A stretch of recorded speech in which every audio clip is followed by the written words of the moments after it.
అందరికీ నమస్తే, welcome to my channel. ఈరోజు చుక్కకూర పప్పు ప్రిపరేషన్ ఎలాగో చూద్దామండి. సింపుల్గా ఎవరైనా ఈజీగా చేసుకోవచ్చు. ఈ వీడియో కంప్లీట్గా చూడండి. మీకు నచ్చినట్టయితే please subscribe my channel and ఒక లైక్ కూడా చేయండి, షేర్ కూడా చేయండి.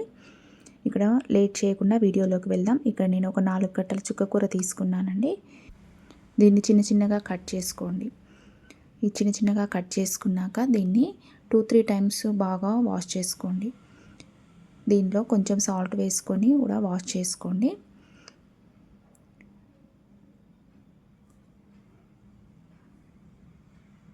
ఇదంతా వాష్ చేసుకొని ఇప్పుడు పక్కన పెట్టుకోండి.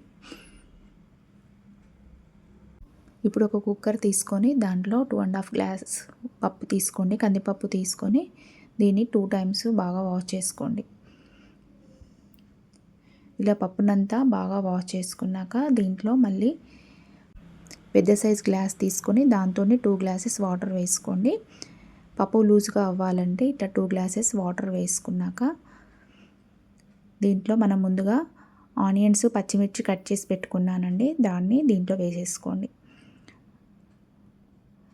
దీంట్లోనే మనం ముందుగా వాష్ చేసుకున్న చుక్కకూర ఆకును కూడా అంతా వేసుకోండి. దీంట్లో మళ్ళీ ఒక 1/2 స్పూన్ పసుపు, కొంచెం ఆయిల్ వేసుకోండి. దీంట్లోనే ఒక 2.5 స్పూన్స్ కారం,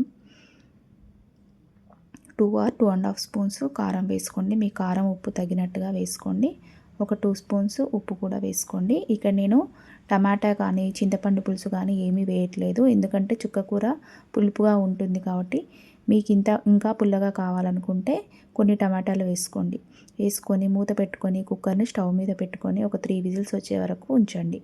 3 విజిల్స్ వచ్చాక పప్పును ఇలా వేరే బౌల్లోకి ట్రాన్స్ఫర్ చేసుకొని పోపు వేసుకుంటే సరిపోతుందండి. దీంట్లో కొన్ని వెల్లుల్లిపాయలు కూడా వేసుకోండి. పచ్చి వెల్లుల్లిపాయలు వేసుకుంటే చాలా బాగుంటుంది. పోపు వేసుకొని ఇలా వేడివేడిగా అన్నంలోకి సర్వ్ చేసుకుంటే చాలా బాగుంటుంది. ఈ వీడియో కంప్లీట్గా చూసినట్టయితే please subscribe my channel and ఒక లైక్ కూడా చేయండి, షేర్ కూడా చేయండి. మన మిగతా వీడియోస్ చూడాలనుకుంటే ఒకసారి నా ఛానల్ని విజిట్ చేయండి. దాంట్లో కుకింగ్ వీడియోస్, ముగ్గుల వీడియోస్ అన్నీ ఉంటాయండి. Thank you for watching.